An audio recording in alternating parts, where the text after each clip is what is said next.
الحمد لله وكفى وسلام على عباده الذين اصطفى أما بعد أعوذ بالله من الشيطان الرجيم بسم الله الرحمن الرحيم وما أمروا إلا ليعبدوا الله مخلصين له الدين وقال الله تعالى في مقام آخر ألا لله الدين الخالص وقال رسول الله صلى الله عليه وسلم إنما الأعمال بالنيات وإنما لامرئ ما نوى سبحان ربك رب العزة عما يصفون وسلام على المرسلين والحمد لله رب العالمين اللهم صل على سيدنا محمد وعلى آل سيدنا محمد وبارك وسلم اللهم صل على سيدنا محمد وعلى آل سيدنا محمد وبارك وسلم اللهم صل على سيدنا محمد وعلى آل سيدنا محمد وبارك وسلم۔ انسان جو بھی زندگی میں عمل کرتا ہے اس کے پیچھے کوئی نہ کوئی نیت ہوتی ہے۔ اگر تو نیت ہو کہ اس عمل سے اللہ مجھ سے راضی ہو جائیں، اللہ رب العزت خوش ہو جائیں، تو یہ عمل نیکی میں شمار ہوتا ہے۔ اور اگر نیت یہ ہو کہ لوگ مجھے نیک سمجھیں، میری تعریف کریں، مجھے پہچانیں، تو شکل نیکی کی ہوتی ہے مگر عمل اللہ کے ہاں مردود ہو جاتا ہے۔ اس لیے نبی علیہ الصلوۃ والسلام نے ارشاد فرمایا انما الاعمال بالنیات، اعمال کا دار و مدار نیتوں کے اوپر ہے۔ نیت اچھی ہوگی تو عمل بھی اچھا ہوگا، نیت بری ہوگی تو عمل بھی برا ہوگا۔ اس لیے ہمارے اسلاف نیتوں کو ٹھیک کرنا سیکھا کرتے تھے۔ ایک بزرگ فرماتے تھے حاتم رحمۃ اللہ علیہ کہ میں نے 8 سال اپنے شیخ کے پاس رہ کر صرف نیت کو ٹھیک کرنا سیکھا۔ 8 سال لگے، اور آج ہم اس کو اتنا اہم ہی نہیں سمجھتے۔ چنانچہ ایک شخص نے نیا مکان بنایا اور اس نے اپنے شیخ کو بلایا کہ حضرت تشریف لائیں، دعا فرمائیں۔ انہوں نے دعا تو کر دی، لیکن پوچھا کہ بھئی بتاؤ یہ تم نے روشن دان کمرے میں کیوں رکھا ہے؟ اس نے کہا تاکہ اس میں سے ہوا آئے اور روشنی آئے۔ تو انہوں نے اس کی اصلاح فرمائی کہ دیکھو نیت تم یہ کرتے کہ اس میں سے مجھے اذان کی آواز آئے گی تو روشن دان کا بنانا تمہارے لیے عبادت بن جاتا، روشنی اور ہوا تو آنی ہی تھی، وہ تو مفت میں ہی مل جانی تھی۔ تو نیت کے اوپر منحصر ہے کہ انسان چاہتا کیا ہے، اور یہ اتنا نفس کا گہرا وار ہوتا ہے کہ بندے کو پتہ بھی نہیں چلتا، دکھاوے کرتا ہے۔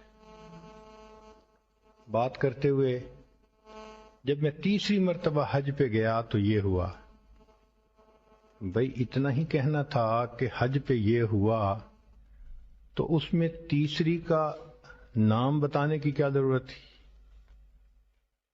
تو انسان ایسی ایک بات کرتا ہے کہ بندے کو پتہ بھی نہیں چلتا، حالانکہ دکھاوا ہو رہا ہوتا ہے، اور وہ چاہتا ہے کہ لوگ میری تعریف کریں، لوگ مجھے اچھا سمجھیں۔ جب نیت یہ ہوئی کہ لوگ مجھے تعریف کریں اور اچھا سمجھیں تو وہ عمل اللہ کے ہاں مردود ہو جاتا ہے۔ عبداللہ ابن مبارک رحمۃ اللہ علیہ فرماتے تھے کہ بعض انسان بیت اللہ کا غلاف پکڑ کے دعا کر رہا ہوتا ہے اور اہل خراساں کو دکھا رہا ہوتا ہے. تو کسی نے کہا جی یہ کیسے پاسبل ہے کہ وہ تو بیت اللہ کا غلاف پکڑ کے دعا کر رہا ہے. فرمایا کہ دعا کرتے وقت اس کے دل کی یہ تمنا ہوتی ہے کاش اہل خراساں میں سے کوئی مجھے اس حالت میں دیکھتا.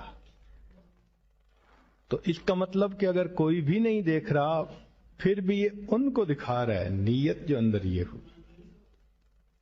یہ نیت اتنی باریک چیز ہے کہ اس کو ڈھونڈنا پڑتا ہے کہ کہاں شیطان اور نفس انسان کو دھوکہ دے رہے ہیں. چنانچہ فرمایا وَإِنَّمَا لِإِمْرِئٍ مَّا نَوَىٰ، انسان کو وہی ملے گا جو وہ نیت کرے گا. ایک جگہ فرمایا نیت المؤمن خیر من عملہ، کہ مومن کے اس کی نیت زیادہ بہتر ہوتی ہے. کیوں فرمایا؟ کہ نیت کرنے سے تو ثواب مل جاتا ہے، ایک نیکی فوراً لکھ دی جاتی ہے جیسے بندہ عمل کی نیت کرتا ہے. اب عمل کرے یا نہ کرے یہ تو بعد کی بات ہے نا. تو عمل کا ثواب ملا یا نہ ملا، نیت پہ تو فوراً ثواب مل گیا نا. اس کا مطلب کہ نیت عمل سے زیادہ بہتر ہو گئی. تو کس نیت سے ہم کیا کام کر رہے ہیں، اللہ رب العزت اس چیز کو آزماتے ہیں، اسی کو دیکھتے ہیں، اسی کو پرکھتے ہیں. چنانچہ علماء نے لکھا ہے کہ اگر آدمی ایک کام میں کئی نیتوں کو جمع کر لے تو اس کا ثواب بڑھ جاتا ہے. مثال کے طور پہ نیت یہ کرے کہ میں مسجد میں جاتا ہوں، اللہ کے منادے کی آواز پر لبیک کہتا ہوں، ثواب مل گیا. نیت کرے کہ میں مسجد میں جا رہا ہوں تاکہ مسجد آباد کرنے والوں میں میرا نام شمار ہو، ثواب بڑھ گیا. نیت یہ کرے میں مسجد میں جا رہا ہوں، میں وہاں جا کر اعتکاف کی نیت کروں گا، ثواب بڑھ گیا. نیت یہ کرے میں مسجد میں جا رہا ہوں تاکہ میں وہاں تنہائی میں بیٹھ کر اللہ سے لو لگاؤں گا، ثواب اور بڑھ گیا. نیت یہ کرے کہ مسجد میں جو خطبہ دیا جائے گا میں سیکھوں گا اور اس پر عمل کروں گا، ثواب اور بڑھ گیا. نیت یہ کرے کہ مجھے اہل محلہ سے ملنے کا موقع ملے گا، تو کوئی بیمار ہوا، کوئی آدمی غمزدہ ہوا تو میں اس کی بیمار پرسی کروں گا اور اس کا غم دور کرنے میں مدد کروں گا، تو اجر اور بڑھ گیا. نیت کرے کہ میں اپنے دوستوں کو نیکی کی تلقین کروں گا، برائی سے منع کروں گا، اجر اور زیادہ بڑھ گیا. نیت یہ کرے کہ میں مسجد میں جب تک رہوں گا میں دنیا کی باتوں سے بچا رہوں گا، تو ثواب اور بڑھ گیا. اب دیکھیے مسجد میں تو جانا ہی تھا، جتنی نیتیں جمع ہوتی گئیں اتنا اجر بڑھتا چلا گیا. حتیٰ کہ محدثین نے لکھا ہے کہ آدمی اپنا لباس جو بدلتا ہے اس میں 40 نیتوں کو جمع کر سکتا ہے، ہمیں پتہ ہی نہیں ہے. میں اپنا سطر چھپا رہا ہوں، اللہ نے فرمایا تم مزین کرو مسجد میں جانے کے لیے، تو میں اپنے آپ کو مزین کر رہا ہوں، میں اپنے عیب کو چھپا رہا ہوں. اب اللہ جمیل و یحب الجمال، اللہ خوبصورت ہیں، خوبصورتی کو پسند کرتے ہیں، تو لباس پہن کے اللہ کی نظر میں خوبصورت بن جاؤں گا. میرے جسم کا میرے اوپر حق ہے، میں جسم کو سردی سے بچا رہا ہوں. اب نیتیں بڑھتی چلی جائیں گی، اجر بڑھتا چلا جائے گا. اب کس عمل میں کتنی نیتیں کر سکتے ہیں یہ تو ہمیں سیکھنا پڑے گا نا. اس لیے بزرگوں کی صحبت میں بیٹھ کر نیت کرنا بھی سیکھنا پڑتا ہے کہ مجھے نیت کیا کرنی ہے. 8 سال بزرگوں کی صحبت میں رہ کے ہمارے اکابر نیت کرنا سیکھا کرتے تھے. نیت عمل کو جائز بنا دیتی ہے، نیت اسی عمل کو ناجائز بنا دیتی ہے۔ وہ کیسے؟ کہ مولانا یحییٰ رحمۃ اللہ علیہ گرمی کے موسم میں ایک کنویں کے اوپر جاتے، شاگرد ساتھ ہوتا تو وہاں غسل فرماتے تھے، تو شاگرد ان کے اوپر پانی کے ڈول ڈالتا جاتا تھا، درجنوں ڈول ڈالتے۔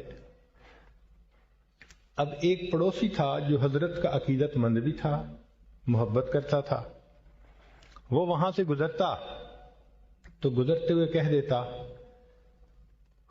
خود تو ہمیں تو کہو اسراف ہووے اور خود کیے جاؤ۔ یہ الفاظ کہتا، دیکھتے ہی کہتا کہ ہمیں تو کہو اسراف ہووے اور خود کیے جاؤ۔ تو حضرت جواب میں اتنا کہیں، تیرے لیے حرام میرے لیے حلال۔ وہ چلا جاتا تھا۔ ایک دن اس کے پاس کچھ وقت تھا، آ کے کھڑا ہو گیا، کہنے لگا کہ مولانا ہمیں ذرا بات سمجھاؤ کہ ہمیں تو کہو اسراف ہووے اور خود کیے جاؤ۔ تو مولانا نے پوچھا کہ یہ بتاؤ کہ تم کس نیت سے نہاتے ہو؟ اس نے کہا جی میرا جسم صاف ہو جائے، پسینے کی بو ختم ہو جائے، جسم صاف ہو جائے، میل اتر جائے، میں اس نیت سے نہاتا ہوں۔ فرمایا چونکہ تمہاری نیت یہ ہے اس لیے اب تمہارے لیے لمیٹڈ ڈول ڈالنا ضروری، اس سے زیادہ ڈالو گے تو اسراف کہلائے گا، فضول خرچی ہوگی۔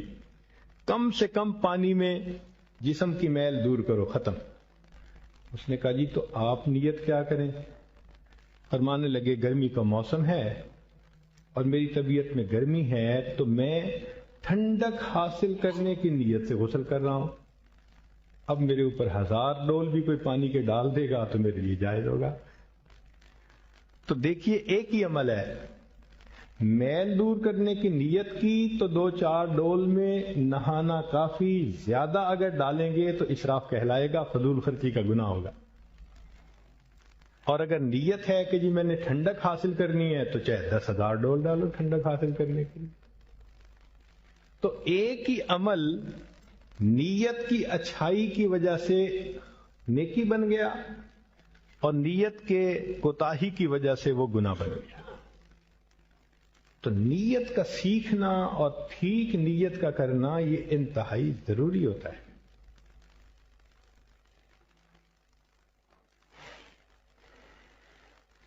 اس لیے حضرت شیخ الحدیث رحمۃ اللہ علیہ نے واقعہ لکھا ہے کہ ایک آدمی کا مقدمہ تھا لیکن درمیان میں جمنا دریا پڑتا تھا۔ اسے پتہ چلا کہ دریا کے کنارے بزرگ رہتے ہیں، ادھر بھی اور ادھر بھی۔ تو وہ گیا مگر پانی طغیانی پہ تھا، سیلاب تھا۔ تو وہ اس بزرگ کے پاس آیا، حضرت مجھے کچھ ہیلپ کیجئے کہ میں دریا سے گزر جاؤں، کشتی بھی نہیں ہے اور جانا بھی ضروری ہے۔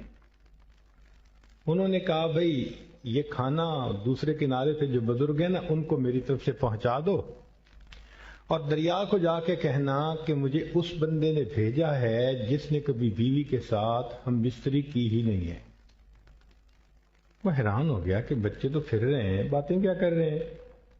چلا گیا، یہی الفاظ کہے، دریا نے راستہ دے دیا۔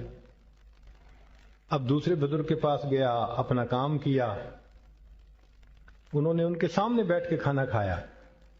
پھر کہنے لگا کہ حضرت وہ تو دریا میں سیلاب ہے، آپ کوئی مجھے دعا بتا دیں کہ مجھے بغیر کشتی کے دریا میں سے گزرنا موقع مل جائے۔ انہوں نے کہا جاؤ دریا کو کہہ دینا اس شخص نے بھیجا ہے جس نے کبھی کھانا ہی نہیں کھایا۔ وہ بڑا حیران کہ کھانا میرے سامنے برتن خالی کر دیے اور کہتے ہیں جس نے کبھی کھانا نہیں کھایا۔ تو جا کے جب یہی الفاظ کہے تو دریا نے راستہ دے دیا۔ اب وہ پہلے بزرگ کے پاس آیا، کہنے لگا حضرت آپ نے فرمایا تھا کہ اس شخص کی طرف سے تجھے پیغام کہ جس نے کبھی بیوی کے ساتھ ہم بستری ہی نہیں کی، اور قدرتاً یہ بات کرتے ہوئے آواز اونچی تھی اور بیوی پردے میں سن رہی تھی۔ اس نے بولنا شروع کر دیا کہ کیا یہ میرے اوپر بہتان لگاتے ہیں؟ آخر یہ بچے جو پھر رہے ہیں یہ کس کی اولاد ہے؟ تو انہوں نے کہا کہ دیکھو، میں نے جب بھی ہم بستری کی نیت یہ کی کہ اس کا حق ہے میرے اوپر شریعت کی روح سے، میں اس کا حق ادا کرنا چاہتا ہوں، میں نے کبھی اپنی لذت کی نیت ہی نہیں کی، تو اگرچہ میں اس عمل سے گزرا مگر ایسے جیسے میں نے عمل کیا ہی نہیں ہے۔ اور ان بزرگوں نے کھانا کھایا تو اس نیت سے کھایا کہ میری جان کا میرے اوپر حق ہے اور اس کو غذا کی ضرورت ہے، میں غذا دے رہا ہوں۔ انہوں نے انجوائے کرنے کی نیت سے کھانا نہیں کھایا، ایسا ہی ہے انہوں نے کھانا کھایا ہی نہیں۔ تو نیت کے ٹھیک ہونے سے آپ سوچئے عمل کی کتنی ترتیب بدل جاتی ہے۔ علماء نے لکھا ہے عورت گھر میں کھانا بنا رہی ہے، اب وہ شوربہ بنانے کے لیے پانی ڈالنا چاہتی ہے، تو وہ صرف نیت کر لیتی ہے کہ ہو سکتا ہے کوئی مہمان آ جائے، اور ایک گھونٹ پانی صرف وہ زیادہ ڈال دیتی ہے اس نیت کے ساتھ، اگرچہ اس گھر میں کوئی مہمان نہ آیا، اس عورت کو مہمان کا کھانا پکانے کا ثواب مل جائے گا۔ تو نیت بہت اہم ہے، اس کے اوپر انحصار ہے اعمال کا۔ اور یہ بھی ذہن میں رکھیں کہ بسا اوقات انسان عمل کرتا ہے بغیر نیت کے، اس کا ثواب نہیں ملتا۔ مثال کے طور پہ ایک بندہ عشاء کے وقت کھانا کھائے اور اگلے دن کھانے کی فرصت ہی نہ ملے، اور وہ مغرب کے بعد کھانا کھائے تو اس کو روزے کا ثواب نہیں ملے گا، حالانکہ اس نے سارا دن نہ کھایا نہ پیا نہ بیوی کا مسئلہ، تو حالت تو دیکھنے میں روزے دار والی تھی لیکن نیت روزے کی تو نہیں تھی نا۔ تو نیت کے نہ ہونے کی وجہ سے اگرچہ عمل نظر آتا ہے مگر اس کا ثواب اس کو نہیں ملے گا۔ نیت ہونا ضروری۔ اب اس کی ذرا تفصیل سنیے۔ اکثر و بیشتر لوگوں کی عادت ہے کہ رات کو سوتے ہوئے اپنے کپڑے بدل کے سوتے ہیں، نائٹ سوٹ پہن لیتے ہیں۔ چنانچہ جو آدمی عادتاً ایسا کر لے اس کو ثواب نہیں ملتا، اس لیے کہ اس نے عادت کی وجہ سے ایسا کیا۔ ہاں، کوئی بندہ اگر وہ پہنتے ہوئے نیت کرے کہ نبی علیہ الصلوۃ والسلام کی عادت مبارکہ تھی، آپ رات کو کپڑے بدلا کرتے تھے، میں اس لیے کپڑے بدل کے سو رہا ہوں، اب کپڑوں کا بدلنا اس کے لیے عبادت بن جائے گا۔ تو ہم اپنی عادت کو عبادت بنانے کی کوشش کریں۔ دوسری مثال، اکثر لوگوں کی عادت ہوتی ہے جب بچہ بیبی ہو اور سامنے آئے اس کو اٹھاتے ہیں، پیار کرتے ہیں، کس کرتے ہیں۔ ایک باپ کو اللہ نے شفقت دی ہے، وہ ایسا عمل کرتا ہے۔ عادتاً کریں گے ثواب نہیں ملے گا، اور اگر پیار کرتے ہوئے یہ نیت کریں گے کہ نبی علیہ السلام نے فرمایا ریح الولد من ریح الجنہ، کہ باپ جب اپنے بیٹے کو بوسہ دیتا ہے تو بیٹے کے جسم کی جو مہک ہوتی ہے وہ جنت کی خوشبوؤں میں سے ہے۔ اب اگر بوسہ دے گا تو بوسہ دینا عبادت بن جائے گا۔ تو ہمیں اپنی عادتوں کو اپنی عبادت بنانا چاہیے، اور جو کام بے نیت کے ہم کرتے ہیں ان میں نیت کرنی چاہیے۔ چنانچہ علماء نے لکھا ہے کہ اس امت کو بے نیتی سے جتنا نقصان ہوا ہے بد نیتی کے عملوں سے اتنا نقصان نہیں ہوا، اس لیے کہ بلا نیت کے عمل کیا، عمل کا اجر ہی کوئی نہیں، وقت ضائع ہوا۔ تو یہ اہم بات ہے کہ ہم اپنے عمل کی نیت کو کرنا سیکھیں، علماء سے رابطہ رکھیں، پوچھیں ان سے اس میں نیت کیا کرتے ہیں، اس میں نیت کیا کرتے ہیں، اس میں نیت کیا کرتے ہیں، اور اس کے مطابق عمل کرتے رہیں، ہمارے عمل عبادت بنتے جائیں گے. اور عادت کو بھی عبادت بنانے کی کوشش کریں، اور بے نیت کے عملوں کو نیت کے ساتھ کرنے کی عادت ڈالیں، تو ہماری زندگی عبادت بنتی چلی جائے گی. نیت چھوٹے عمل کو اللہ کے ہاں موٹا بنا دیتی ہے، اور نیت کا فساد موٹے عمل کو اللہ کے ہاں چھوٹا بنا دیتا ہے. چنانچہ نیت میں اگر اخلاص ہوگا تو کوئی عمل چھوٹا نہیں ہوتا. چھوٹے عمل پہ بھی اللہ کی طرف سے بڑا اجر ملے گا.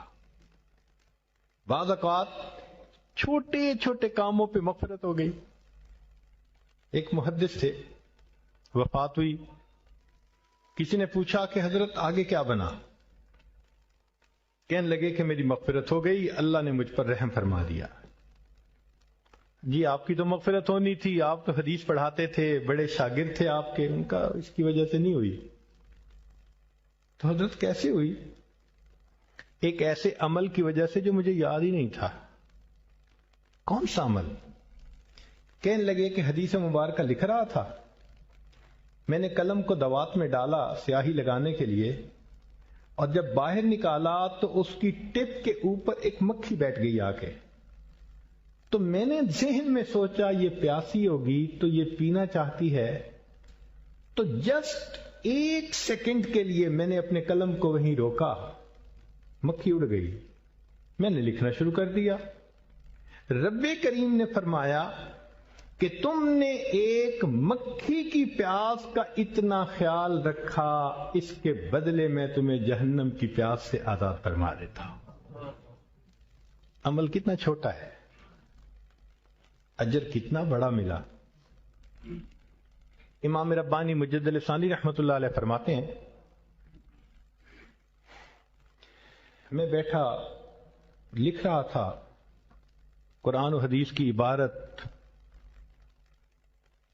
اچانک مجھے تقاضا محسوس ہوا، تو میں اٹھا اور میں گیا تقاضے سے فارغ ہونے کے لیے.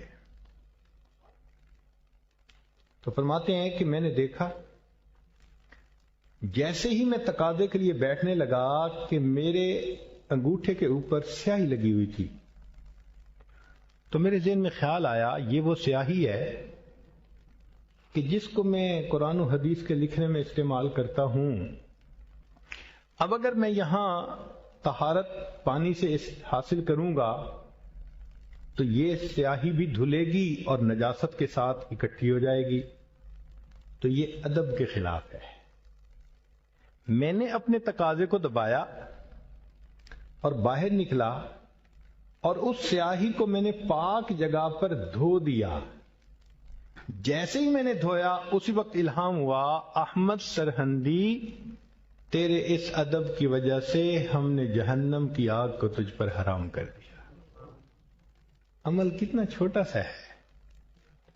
امام احمد بن حنبل رحمۃ اللہ علیہ کا ایک شاگرد تھا، فوت ہوا. کسی نے پوچھا بھی کیا بنا؟ کہنے لگا مغفرت ہو گئی.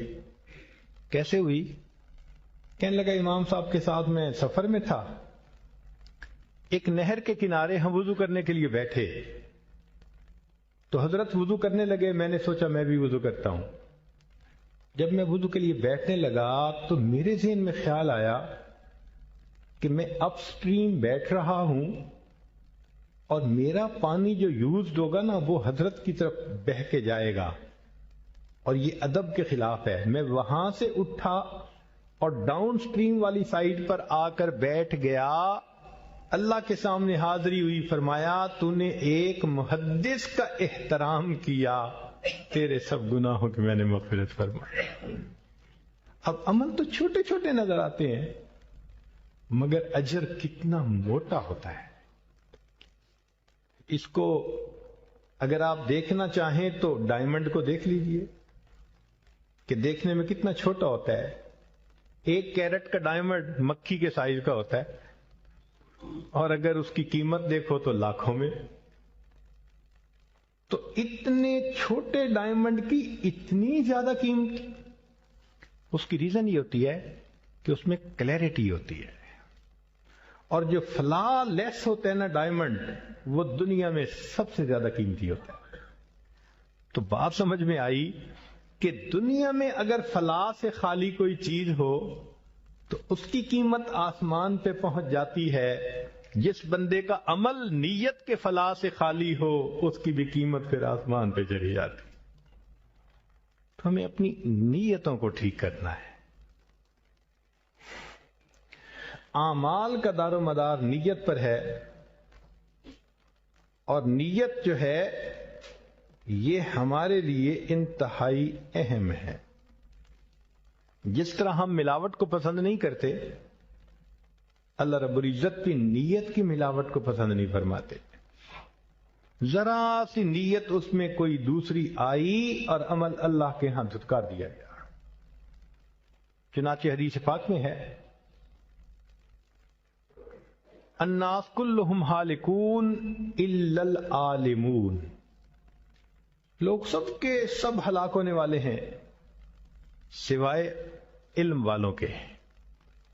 والعالمون کلہم ہالکون الا العاملون، اور علم والے سب ہلاک ہونے والے ہیں سوائے ان کے جو عمل کرنے والے ہیں۔ والعاملون کلہم ہالکون الا المخلصون، اور عمل والے سارے کے سارے ہلاک ہونے والے ہیں سوائے مخلصوں کے۔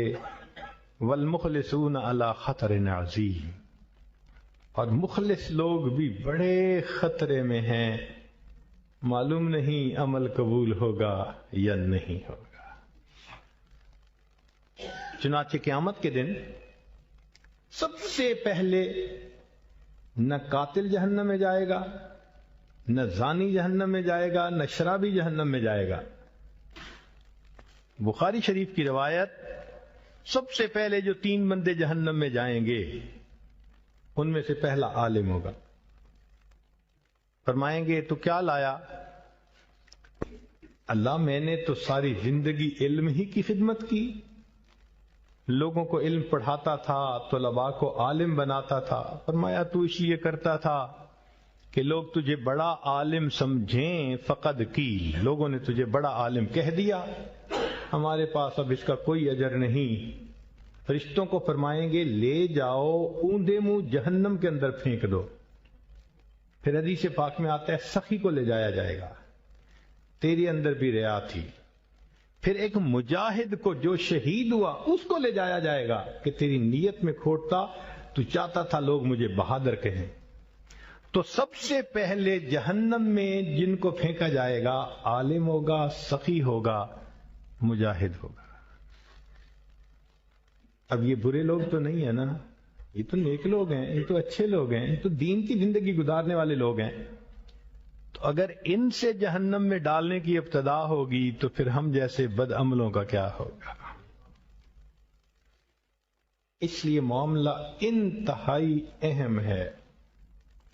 ہمارے بزرگوں نے لکھا ہے کہ ریاکار بندے کی 3 نشانیاں ہوتی ہیں۔ ریاکار بندے کی 3 نشانیاں ہوتی ہیں۔ یہ لٹمس ٹیسٹ ہے معلوم کرنے کے لیے کہ ریاکاری ہے یا نہیں۔ پہلی علامت کہ وہ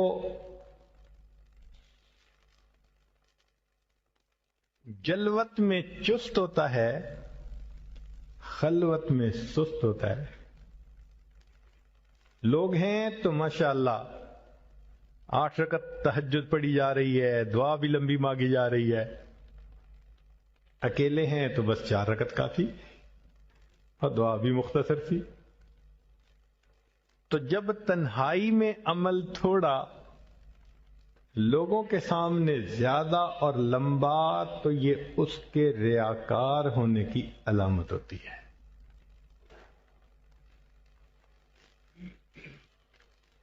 دوسرا، اگر کوئی اس کے نیکی کی تعریف کرے نا تو بڑے شوق سے کام کرتا ہے۔ کیوں؟ کہ نفس تعریف کو پسند کر رہا ہوتا ہے.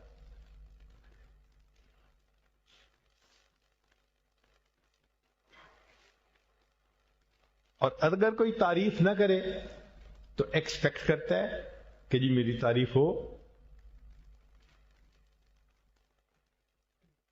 اور تیسری علامت کہ اگر کوئی اس کو ملامت کر دے تو عمل چھوڑ دیتا ہے. تو کسی کے ملامت کرنے پر دین کے عمل کو چھوڑ دینا یہ بھی ریا کہلاتی ہے. اگر آپ دیکھیں تو ہمارے اندر یا تو تینوں ہوگی نشانیاں یا تینوں میں سے کوئی نہ کوئی ایک تو ضرور ہوگی. تو پھر ہم سوچیں کہ ہم تو ریاکاروں والی زندگی گزارتے. فقی ابو اللہ سمرقندی رحمت اللہ علیہ کے پاس ایک آدمی آیا اور اس نے کہا کہ حضرت اخلاص کا لفظ تو بڑا سنا ہے ہم نے، کوئی پریکٹیکل مثال سمجھائیں کہ سمجھ میں آ جائے اخلاص یہ ہوتا ہے. انہوں نے فرمایا کہ بھئی یہ بتاؤ کہ تم نے کبھی چرواہے کو دیکھا ہے جو بکریاں چراتا ہے؟ جی دیکھا ہے. بھئی اس کو اگر نماز کا وقت آ جائے تو وہ وہیں مصلی بچھا کے نماز پڑھ لیتا ہے؟ جی. تو جب وہ نماز پڑھتا ہے تو اس کے ذہن میں طمع ہوتی ہے کہ یہ بکریاں میری تعریف کریں گی؟ ہم نے کہا نہیں، ذہن میں خیال ہی نہیں ہوتا، ذہن میں تصور ہی نہیں ہوتا کہ یہ بکریاں میری تعریف کریں گی، توقع ہی نہیں ہوتی. فرمایا جس طرح چرواہا بکریوں کے درمیان بیٹھ کر عبادت کرتا ہے اسے بکریوں سے تعریف کی توقع نہیں ہوتی، مخلص انسان دوسرے لوگوں کے درمیان بیٹھ کر عبادت کرتا ہے اسے ذرا بھی توقع نہیں ہوتی کوئی میری تعریف کرے گا. بندوں سے توقع ہی ختم ہو جاتی. وہ تو کر اللہ کے لیے رہا ہوتا ہے نا. یاد رکھیں یہ تعریفیں بھی اجرت ہیں.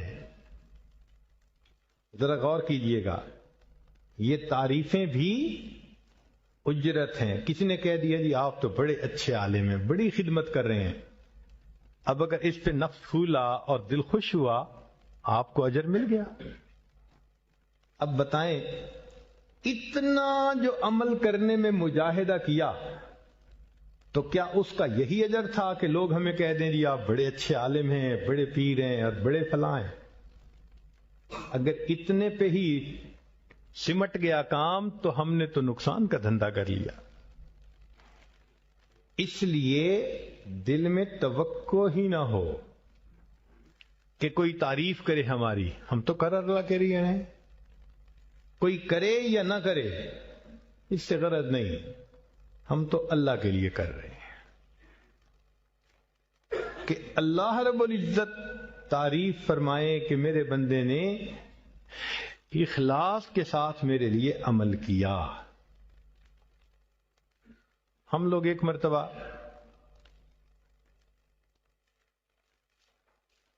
کہیں بیٹھے ہوئے تھے تو ایک انجینئر صاحب تھے، وہ کہنے لگے کہ جی بہت گزارے کی تنگی ہے، فلاں ہے اور میں بہت پریشان ہوں. تو اتنے میں ان کا چیف اکاؤنٹنٹ آیا اور گزرتے ہوئے سلام کیا اور اس انجینئر کو کہنے لگا یار میں نے تمہارا ایک ووچر دیکھا ہے 50,000 کا. تو اس کی آنکھوں میں چمک آ گئی کہ 50,000 کا ایک ووچر بنا ہوا ہے تو میرے پیسے بنتے ہوں گے کہیں ٹی اے ڈی اے کے یا کوئی اور. یہ اسی وقت اٹھا جی میں جاتا ہوں، میں پیمنٹ لے کے آتا ہوں. تھوڑی دیر کے بعد آیا تو آنکھوں میں آنسو. ہم نے پوچھا کیا ہوا؟ کہنے لگا جی میں وہ اکاؤنٹس برانچ میں گیا اور اس نے ووچر نکالا تو ووچر کے اوپر پیڈ آف کی سٹیمپ لگی ہوئی تھی کہ یہ پہلے پے ہو چکا ہے. قیامت کے دن ہو بہو یہی ہوگا. اتنے بڑے بڑے عمل ہوں گے جن پہ بندے کو بڑی توقعات ہوں گی اور ان کے اوپر پیڈ آف کا ووچر لگا، مہر لگی ہوئی ہوگی. یہ چاہتا تھا لوگ تعریف کریں، لوگوں نے تعریف کر دی. یہ چاہتا تھا لوگ بڑا پیر سمجھیں، لوگوں نے پیر بنا لیا. بڑے قاری صاحب، چلو کہہ دیا. بڑے عالم صاحب، لوگوں نے کہہ دیا. یہ بڑے سخی ہیں جی، یہ بڑے اچھے لوگوں کے کام آتے ہیں جی. یہ تعریفیں اجرت ہیں. اب آپ سوچئے، کیا کسی کا ایک فکرہ سننے کے لیے ہم نے عمل کیا تھا؟ اگر ایسا ہوا تو ہم نے تو خسارے کا کب سودا کیا. اس لیے لوگوں سے توقع ہی ختم کر دیجیے، دل میں توقع ہی نہ ہو. اگر انسان عمل کرے تو اللہ رب العزت کی رضا کے لیے کرے. اور یہ ذہن میں رکھیں کہ جو بندہ اخلاص سے عمل کرتا ہے نا، انجام ہمیشہ اچھا ہوتا ہے. چاہے ظاہر دیکھنے میں نظر بھی آئے کہ یہ الٹا معاملہ ہو جائے گا، مگر ہمیشہ اللہ رب العزت اخلاص والے کو کامیابی عطا فرما دیتے ہیں. سیدنا عمر رضی اللہ عنہ کے پاس ایک عیسائی شہزادہ گرفتار کر کے لایا گیا، اور یہ وہ آدمی تھا جس نے مسلمانوں کا جینا تنگ کیا ہوا تھا. ہر تھوڑے عرصے بعد وہ کوئی نہ کوئی مکاری کرتا تھا، مسلمانوں کو نقصان پہنچاتا تھا. تو اللہ کی شان کے مسلمان سپہ سالار نے اس کو گرفتار کروا کے عمر رضی اللہ عنہ کے پاس بھیجا. عمر رضی اللہ عنہ بھی اس سے بڑے تنگ تھے.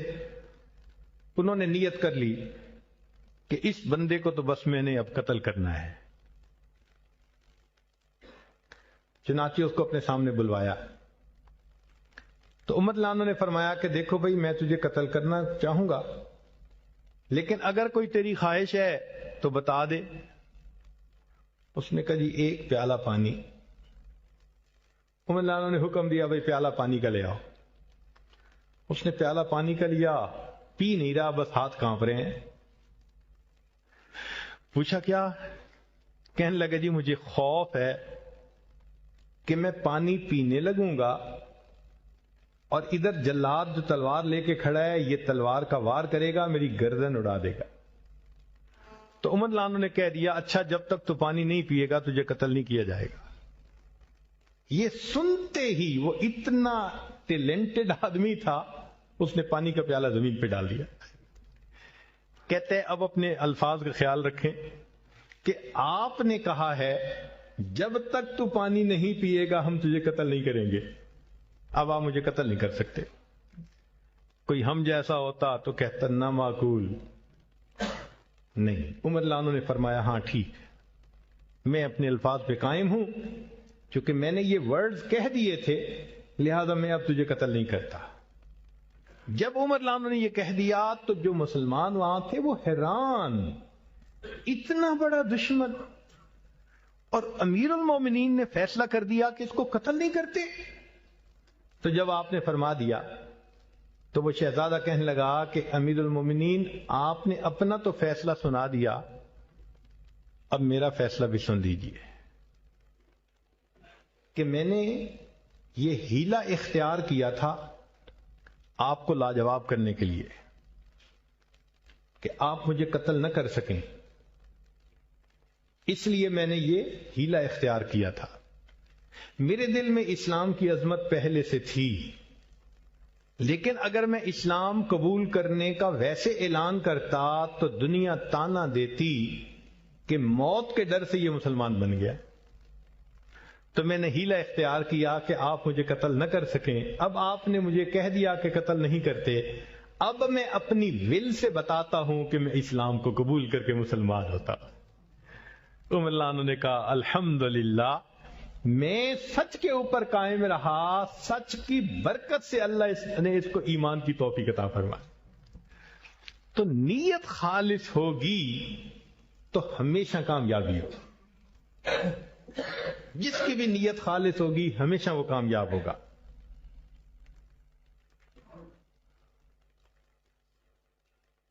محدث بلگرامی رحمت اللہ علیہ وضو کر کے اٹھے اور غش آیا، چکر کھا کے گر گئے. تو ان کا شاگرد سلیم بلگرامی وہ ساتھ تھا، اس نے فوراً اٹھایا، حضرت کیا ہوا؟ تو بتا دیا بھئی آج چھٹا دن ہے، بھوکا ہوں، کچھ کھایا پیا نہیں، تو نقاہت کی وجہ سے چکر آیا تو میں گر گیا۔ سلیم نے ان کو اپنے مصلی پہ پہنچایا اور جا کے کھانا لے کے آیا۔ حضرت میری طرف سے کھانا پیش قبول فرما لیجیے۔ تو میں نہیں، میں قبول نہیں کروں گا۔ کیوں حضرت؟ فرمایا اس لیے کہ جب میں نے تمہیں بتا دیا کہ آج میں اتنے دن سے بھوکے ہوں اور تم چلے گئے، تو میرے دل میں خیال آیا کہ تم میرے لیے کھانا لاؤ گے۔ یہ جو مخلوق سے توقع ہے یہ اشراف کہلاتا ہے، اور ہماری نظر میں یہ بھی حرام ہے کہ توقع ہو تو اللہ سے ہو، مخلوق سے کیوں ہو؟ چونکہ میرے دل میں توقع آ گئی تھی، اب میں تمہارا کھانا قبول نہیں کروں گا۔ وہ شاگرد بھی سدھرا ہوا تھا، اس نے کھانا اٹھایا، اچھا حضرت اگر نہیں کھاتے تو ٹھیک ہے، السلام علیکم، اور کھانا لے کے چلا گیا۔ جیسے ہی دروازے سے باہر نکلا 2 منٹ کے بعد واپس آیا، حضرت جب میں کھانا لے کے نکل گیا تھا تو توقع ختم ہو گئی تھی نا؟ ہاں توقع تو ختم ہو گئی، اب تو پھر کھا لیجیے۔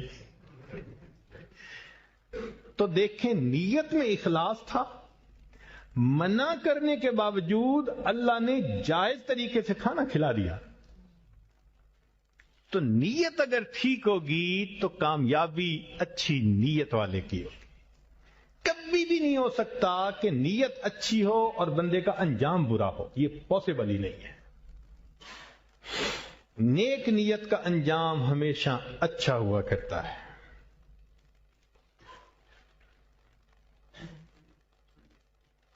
چنانچہ ہمارے اکابر اعمال کرتے تھے نیک نیتی کے ساتھ۔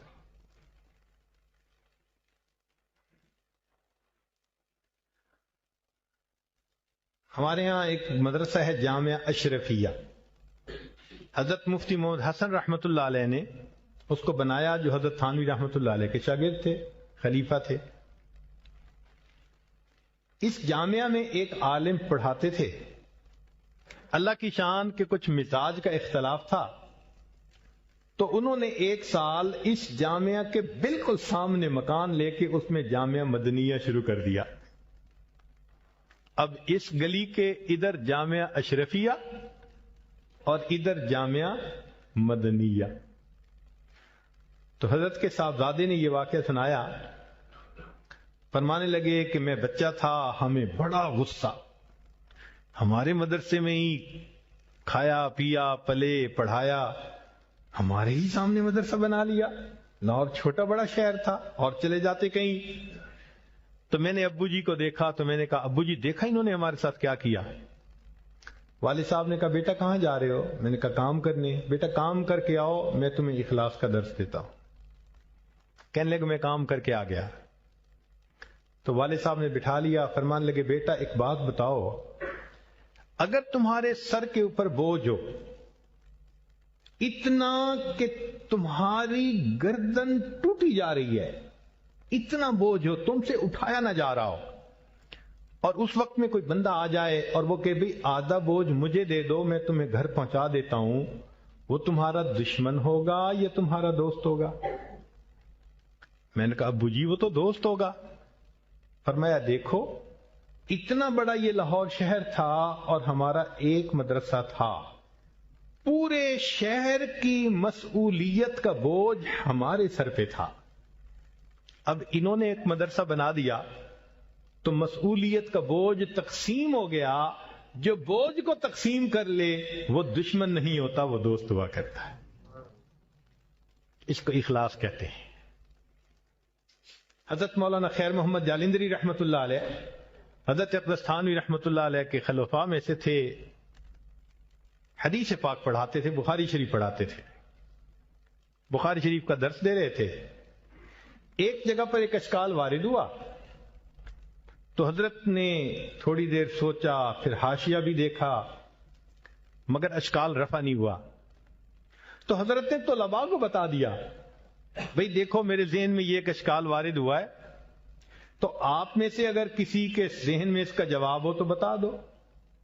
ہم جیسا ہوتا تو ویسے ہی گول کر جاتا، مگر یہ حضرات سچے لوگ تھے، علم کے ساتھ سچے تھے، کہ جب حدیث پڑھاتے ہوئے اشکال رفع نہیں ہو رہا تو آگے کیسے چلیں؟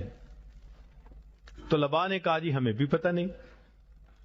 تو حضرت کے ایک شاگرد تھے جن سے حضرت نے خود بخاری شریف پڑھائی تھی، مگر استعداد اچھی تھی، حاضر باش تھے، اور وہ حضرت کے ہاں ہی استاد لگ گئے تھے اور چھوٹی کتابیں پڑھاتے تھے، اور ساتھ والے کمرے میں وہ اپنا پیریڈ پڑھا رہے تھے. تو حضرت نے فرمایا بھئی اچھا میں ذرا ان سے پوچھ کے آتا ہوں، ذرا غور کیجئے. طلباء کے سامنے شیخ فرماتے ہیں، شیخ الحدیث، شیخ البخاری، کہ میں اپنے شاگرد سے ذرا پوچھ کے آتا ہوں. حضرت نے بخاری شریف اٹھائی اور چل پڑے. تو ایک طالب علم بھاگ کے گیا اور اس نے جا کے دوسرے کمرے میں ان کو اطلاع دی کہ حضرت آپ کے پاس آ رہے ہیں کوئی بات کرنے کے لیے. انہوں نے درس موقوف کیا اور وہ بھی کلاس سے باہر نکل آئے. تو برآمدے میں استاد اور شاگرد کی ملاقات ہوئی. تو استادوں نے پوچھا مولانا یہ دیکھیں یہاں ایک اشکال وارد ہو رہا ہے، تو آپ کو اگر اس کا جواب آتا ہو تو ذرا بتا دیجئے. شاگرد سے پوچھ رہے ہیں. ہمارے اکابر ایسے تھے اخلاص کی وجہ سے اپنے اصاغر سے بھی پوچھنے میں کوئی شرم محسوس نہیں کیا کرتے تھے کہ مولانا ذرا دیکھیں یہ ایک اشکال وارد ہوا ہے. انہوں نے دیکھا، ان کو یاد تھا، تو جیسے ہی انہوں نے دیکھا تو آگے سے انہوں نے جواب دیا حضرت جب میں آپ کے پاس بخاری شریف پڑھتا تھا اس وقت اس مقام پر پہنچ کر آپ نے اس کو ایسے حل کیا تھا، اور آگے اس کا جواب بتا دیا. یہ نہیں کہا کہ حضرت میرے سامنے میرے نزدیک جواب یہ نہیں. اخلاص تھا نا ادھر بھی اور ادھر بھی. شاگرد بھی ایسے بنے ہوئے تھے. استاد نے کہا کہ مجھے بتا دو تو شاگرد سے کہتے حضرت جب میں آپ کے پاس پڑھتا تھا اس وقت اس مقام پر پہنچ کر آپ نے اس کو ایسے حل فرمایا تھا، اور یہ کہہ کے آگے اس کا جواب بتا دیا. حضرت واپس تشریف لے آئے. جو مخلص ہوتے ہیں ان کے اعمال بھی انوکھے ہوتے ہیں. ہمیں بھی چاہیے کہ ہم جو کام کریں اللہ رب العزت کی رضا کے لیے کریں. چنانچہ جب مدائن فتح ہوا تو امیر لشکر نے اعلان کر دیا جس کے پاس مال غنیمت ہے وہ جمع کروا دے. 3 دن کا وقفہ دیا. 3 دن میں بڑا مال غنیمت آ گیا. امیر لشکر بڑے خوش ہیں کہ سب کے اندر خوب مال تقسیم ہوگا. 4تھا دن ہوا تو ایک سپاہی ملنے کے لیے آیا، اجازت مانگی. امیر لشکر نے اجازت دے دی. وہ آیا تو اس کے پاس ایک کپڑا تھا پرانا سا، اور اس نے اس کے اندر کوئی چیز لپیٹی ہوئی تھی. امیر لشکر نے پوچھا کہ یہ کیا ہے؟ اس نے کپڑا ہٹایا تو اس کے اندر دشمن کے بادشاہ کا تاج تھا. اس نے کہا جی کہ بادشاہ بھاگ گیا تھا، کسی جگہ چھپا تھا، اور میں نے قدرتاً اس کو وہاں پایا تو میں نے اس کو قتل کیا اور اس کا تاج میں نے اپنے پاس رکھ لیا. کسی بندے کو پتہ نہیں کہ یہ میرے پاس ہے یا نہیں تاج. کسی کو توقع بھی نہیں تھی کہ تاج یہاں ملے گا مال غنیمت میں. اس کو یا میں جانتا ہوں یا اللہ جانتا ہے. آپ نے حکم دیا مال غنیمت لے آؤ، تو میں تاج لے کے آیا ہوں جمع کروانے کے لیے. اب امیر لشکر نے اس مجاہد کو دیکھا کہ اس کا تو کپڑے سے پھٹے ہوئے ہیں، معمولی سے ہیں، غریب سا آدمی نظر آتا ہے، اور تاج کے اندر تو سبحان اللہ ایسے کیرٹ کے ڈائمنڈ تھے کہ اگر وہ ایک کو بیچتا تو زندگی مزے کی گزارتا. تو امیر لشکر بڑے حیران ہوئے کہ پتہ بھی کسی کو نہیں، کسی کو توقع بھی نہیں کہ یہ لا کے جمع کروائے گا. پھر اس نے اپنے پاس نہیں رکھا، اعلان ہونے پر اس نے تاج کو لا کے جمع کروا دیا. تو امیر لشکر نے مسکرا کے اس کی طرف دیکھا اور اس پہ پوچھا اچھا بتاؤ تمہارا نام کیا ہے؟ جب امیر لشکر نے پوچھا کہ تمہارا نام کیا ہے، اس مجاہد نے فوراً پیٹھ پھیری اور جانے کے لیے 2 قدم اٹھائے، اور قدم اٹھاتے ہوئے کہا جس اللہ کی رضا کے لیے یہ تاج میں نے لا کر جمع کروایا وہ میرا نام بھی جانتا ہے، میرے باپ کا نام بھی جانتا ہے۔ جس اللہ کی رضا کے لیے یہ عمل میں نے کیا ہے وہ پروردگار میرا نام بھی جانتا ہے، میرے باپ کا نام بھی جانتا ہے۔ ہمارے اکابر ایسے مخلص تھے۔ اللہ رب العزت ہمیں بھی ہر عمل اخلاص کے ساتھ کرنے کی توفیق عطا فرمائے۔ وآخر دعوانا ان الحمد للہ رب العالمین۔